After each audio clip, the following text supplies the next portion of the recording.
आज से कुछ दिन पहले की बात है, हम यहाँ पास ही में कुछ सामान लेने गए थे। तो जब उधर से हम सामान लेके लौट रहे थे, तो रास्ते में जो है हम बाइक से थे एक्चुअली। तो रास्ते में मेरे आगे-आगे एक कार चल रही थी, बहुत प्यारी कार थी।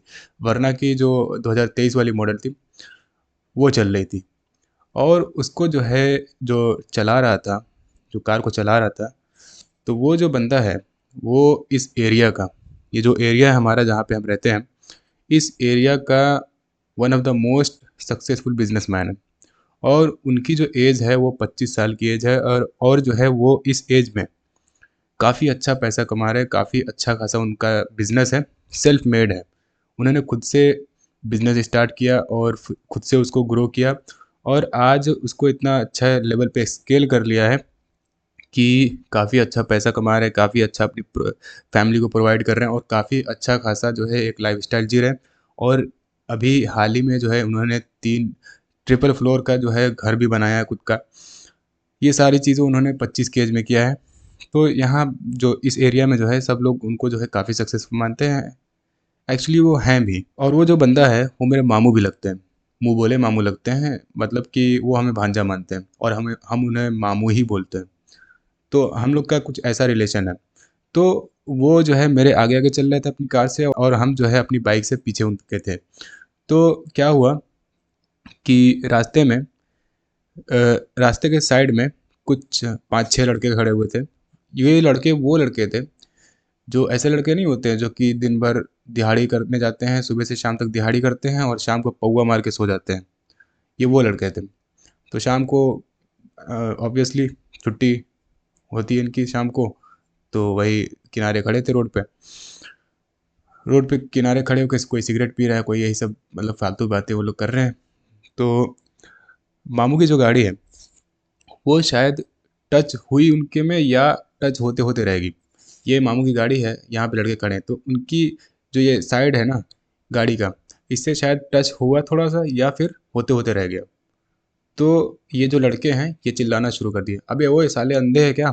दिखाई नहीं देता तेरे को? गाड़ी कैसे चला रहा है ओए?" ऐसे चिल्लाना शुरू कर दिया लोग। तो क्या हुआ कि मामू ने गाड़ी रोक दिया। अब गाड़ी रोका, और हम उनके पीछे ही थे, हमने भी गाड़ी रोक दिया, और हमें ऐसा लग रहा था कि अब मामू निकलेंगे कार से, अब मार हो जाएगी, यहाँ पे लड़ाई हो जाएगी। ऐसा हमें लगा था कि कन्फर्म था कि अब जो है मामू अब बस कार से निकलेंगे और यहाँ पे लड़ाई झगड़ा होने ही वाला है। तो इतने में क्या हुआ कि थोड़ी देर उन्होंने गाड़ी रोकी, और फिर गाड़ी स्टार्ट किया, और फिर गाड़ी बढ़ा ली उन्होंने, आगे चले गए। तो इस पूरे सिनारियो से हमें ये पता चला, मतलब हमें ये कंफर्म हो गया कि यहाँ पे एक्चुअली हुआ क्या। अगर हम भी सेम उसी सिचुएशन में होते तो सेम हम भी यही करते। अब वो क्या करते देखो। अब जहाँ तक मेरा आइडिया है, कि जहाँ तक मुझे ऐसा लग रहा है, और हुआ भी ऐसा ही होगा। अभी अगर मुझे कभी उनसे मौका मिलेगा इस बारे में बात करने का, तो हम ज़रूर उनसे बात करेंगे। अब मुझे क्या लगता है कि उन्होंने जब गाड़ी रोकी, देखो उनके अंदर 2 पर्सनैलिटी होगी। एक तो वो जो कि 25 साल की एज में गरम खून होता है, लड़कों वाली पर्सनैलिटी, जो लड़ाई झगड़ों वाली होती है, खुराफात वाली, बदमाश टाइप की, मतलब कि अरे हम ही हैं तो हम ही हैं, ये वाली पर्सनैलिटी होगी। और दूसरी पर्सनैलिटी उनका होगा बिजनेस माइंडसेट वाला, मतलब कि एक प्रोडक्टिव माइंडसेट होगा, जिनके बड़े से गोल्स हैं, जिनको कुछ अचीव करना है, जिनका जो विज़न है काफ़ी स्ट्रांग है, और जिनको काफ़ी कुछ अचीव करना है अपनी लाइफ के अंदर। ये उनकी दूसरी पर्सनैलिटी है। तो जो पहली जो लड़ाई झगड़े वाली पर्सनैलिटी है उनकी, उसने तो गाड़ी रुकवाई उनसे, मामू से। गाड़ी उन्होंने रोकी थोड़ी देर, और ये जो पर्सनैलिटी है इनकी, ये कन्विंस कर रहे थे कि उतरो। अब हमारे ईगो को हर्ट कर दिया इन्होंने, गाली कैसे बक्का इन्होंने, साला कैसे बोला, अब उतरो जो है, मारो इन्हें। ये पर्सनैलिटी ये कह रही थी इनसे। लेकिन जो दूसरी पर्सनैलिटी है, जिनको कुछ अचीव करना है, जिनको बहुत आगे जाना है अपनी लाइफ के अंदर, वो पर्सनैलिटी ने इन्होंने ये कहा होगा कि देखो भाई, अभी तुम कार से निकलोगे, जाओगे, तुम हाथापाई करोगे, तुम हाथ उठाओगे, उधर से वो हाथ उठाएंगे। अब ये जो है मैटर है, ये काफ़ी बड़ा हो जाएगा। हो सकता है किसी की खोपड़ी खुल जाए, या हो सकता है कोई भी बड़ा मैटर हो जाए, और फिर ये हो सकता है कि तुम जेल चले जाओ, या फिर जो है कोर्ट कचहरी के चक्कर काटते रह जाओ, मतलब काफ़ी लंबा तुम्हारा केस लग जाए इस पे। इससे बेटर ये है कि इस चीज़ को इग्नोर करो और आगे बढ़ जाओ। ये इनकी दूसरी पर्सनैलिटी ने बोला होगा। इनकी दूसरी पर्सनैलिटी ये बोला होगा कि भाई देखो, इस चीज़ को भूलने के लिए तुम्हें मुश्किल से 2 से 3 मिनट लगेंगे, फिर भूल जाओगे तुम। ये बाद में तुम्हें याद भी नहीं रहेगी। लेकिन अगर तुमने एक्शन लिया यहाँ पे, तुम अगर गए और वहाँ पे मार झगड़ा किया तुमने, तो इसका जो परिणाम है, इसका जो रिज़ल्ट होगा तुम्हारे लिए बिल्कुल भी सही नहीं होगा। तुम्हारी आगे की पूरी फ्यूचर तुम्हारी बर्बाद कर देगी, तुम्हारा करियर ख़राब कर देगी। इससे बेटर ये है कि अपने ईगो को थोड़ा-सा साइड कर लो, अपने ईगो को थोड़ा कंट्रोल में कर लो और इसको इग्नोर करके आगे बढ़ो, सिंपल। और अगर हम भी सेम उसी सिचुएशन के अंदर होते, अगर हम भी सेम वही कार ड्राइव कर रहे होते और कुछ ऐसा हुआ होता, तो सेम हम भी यही करते, इग्नोर करो उनको। अब जो बेवकूफ़ इंसान है, जो कि जिनका कोई भी एम्बिशन नहीं है, जिनका कोई भी लक्ष्य नहीं है जीवन के अंदर, वो क्या करता, वो उतरता और शुरू करता अपना काम। लड़ाई झगड़े, गाली गलौज, अपना ये सब, अपना अपनी जो अंदर की वो है वो दिखाना शुरू कर देता है। ये एक जो है बिल्कुल बेकार इंसान के काम है ये।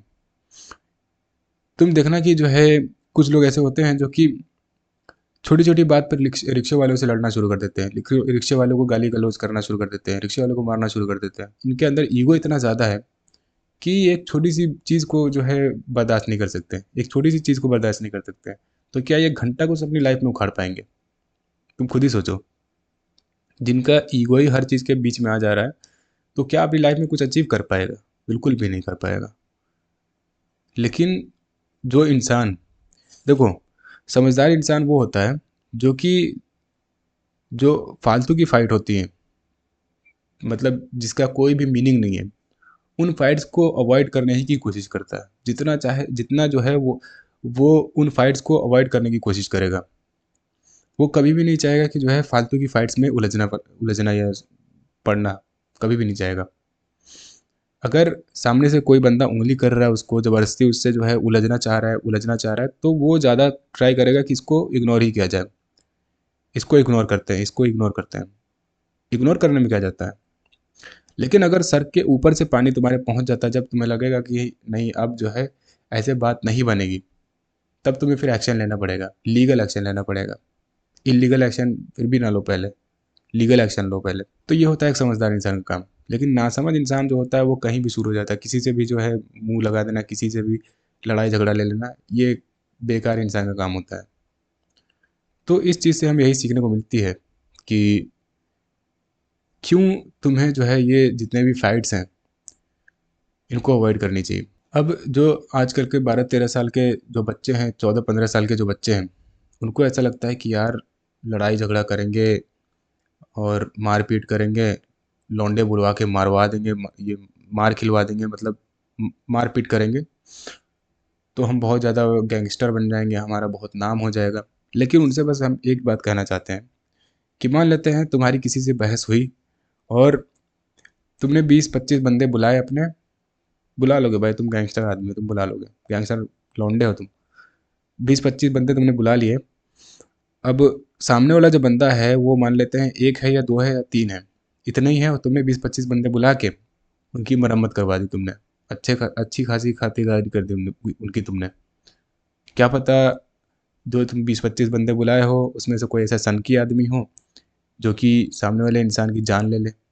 ऐसा हुआ है मेरे पास ही में, ऐसा हो चुका है, 2 बार हो चुका है कि लड़ाई में किसी ने लड़के बुलवाए और उन लड़कों में से किसी ने जो है गला दबा के मार दिया या चाकू मार दिया।